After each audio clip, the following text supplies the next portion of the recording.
Hello everybody and welcome back. Today we're taking a look at the 2020 electoral map if Joe Biden defeats Donald Trump by 8.5 points, which at the time of recording this video on Thursday, June 18th, is the national polling lead for Joe Biden. On your screen is the 2016 electoral map classified by the margins of victory for each candidate, Hillary Clinton and Donald Trump. What we'll be doing in this video is going through each of the states that would flip in their classification, or change rather in their classification, if there is a 6.4 point improvement for Joe Biden upon Hillary Clinton's 2016 national vote edge. That is because Hillary Clinton defeated Donald Trump by 2.1 points nationwide in the popular vote. Now, obviously, Donald Trump won 306 electoral votes to Hillary Clinton's 232, which you can see on your screen right now. But Hillary Clinton did defeat him in the popular vote. So if Joe Biden wins the popular vote by 8.5 points over Donald Trump this time around, how will the electoral map look? Just for reference, before we start, just to give you a key for how I typically classify margins and classifications for states. For classifying a state as safe, the candidate must win by more than 12 points. From 7 to 12 points is considered likely, and from 1.5 points to 6 is considered lean, while 0 to 1.5 is what I consider a tilt state. So now, without further ado, let's get right into it. Just to give you an example, starting out in the state of Oregon. Now, this was a likely Dem margin for Hillary Clinton in 2016, as she won by a little under 11 points. So for example, she won by, I think, 10.98 points was the margin in Oregon. So say Joe Biden wins by 8.5 points nationwide. He'll improve in Oregon up to 17.4 points, which is enough to classify Oregon as a safe state for the Democrats. So that is how this is going to work. And without further ado, let's get started and start to go rapidly through all of these states. In Nevada and in Colorado, both of these states were by lean margins in 2016 for Hillary Clinton, that is. However, if Joe Biden were to win the national popular vote by over 8.5 points, both of these states would go from lean to likely in favor of Joe Biden.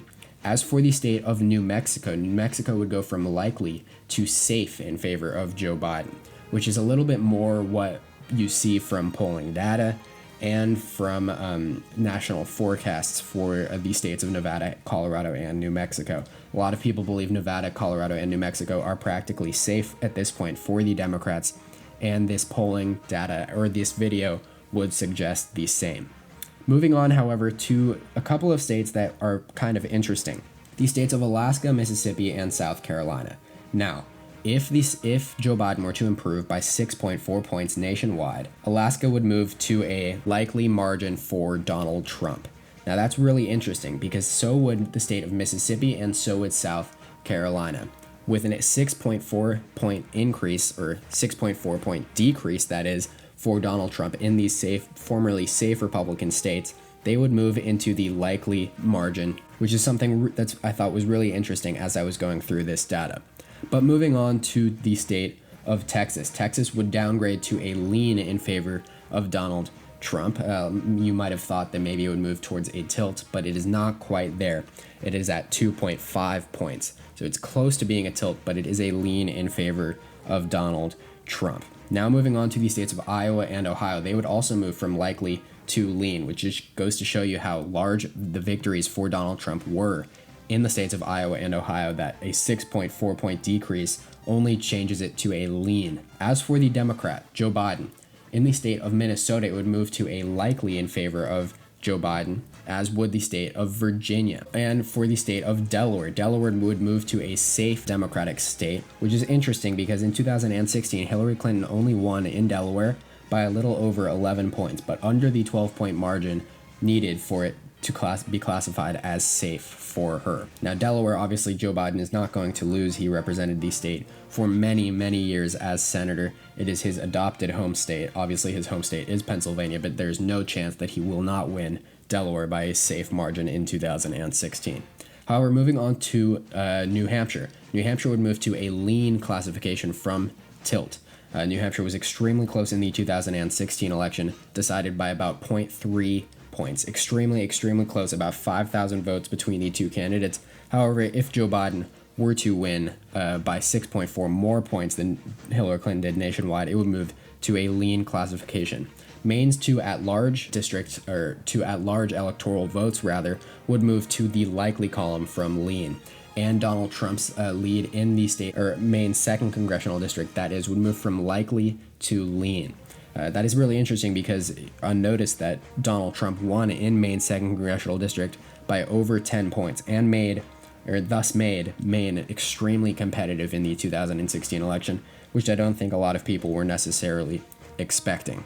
Now moving on to the states that would actually flip given this type of circumstance. The state of Arizona would go from 3.55 points in favor of Donald Trump to 2.85 points in favor of Joe Biden, which is enough for a lean margin in Arizona. Nebraska's 2nd congressional district, this is something that I think a lot of people overlook, but this was extremely close. About 2 points separated Donald Trump and Hillary Clinton in Nebraska's 2nd congressional district.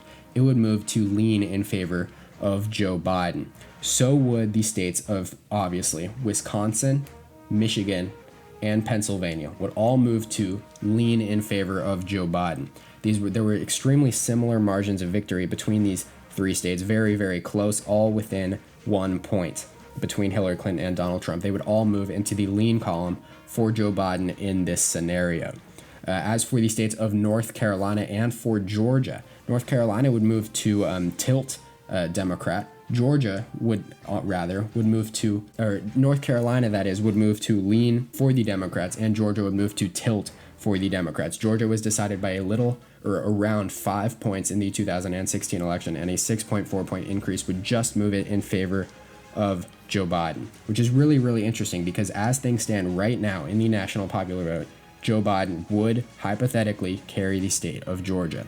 And in the state of Florida, Florida would move also to a lean margin for Joe Biden. So this is the electoral map if Joe Biden is to defeat Donald Trump by 8.5 points nationwide in the popular vote.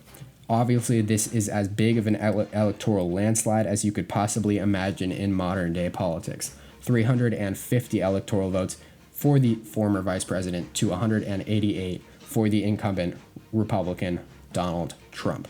Now, he would practically lose every single swing state that he won in 2016, besides the states of Ohio and Iowa and Texas, if you consider it a swing state, which it really wasn't, at least in 2016. It certainly could be classified as such for 2020.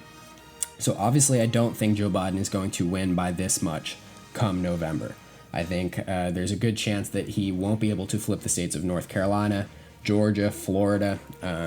These are going to be a lot tougher to flip than the states of such as Wisconsin or Michigan or Pennsylvania, maybe even Arizona, that is. I think to say that Joe Biden will win 350 electoral votes is definitely a bit of a stretch, but to say that he will defeat Donald Trump is certainly not, given the national popular vote data, because if he does beat Donald Trump by 8.5 points nationwide, he is certainly going to win the Electoral College as well, unlike Hillary Clinton did in 2016. You could argue that maybe around 4 to 5 points nationwide would be able to flip the states of Wisconsin, Michigan, and Pennsylvania, as well as maybe Arizona, North Carolina, maybe Florida as well. But that really remains to be seen. You would think that if you won the popular vote, you would win the Electoral College as well. But as we saw in 2016, that is not necessarily the case. A lot can happen and a lot can look different in separate results from states to the popular vote. So that is all for today's video. I hope you all enjoyed it. I enjoyed it. I really enjoyed researching the data for this video.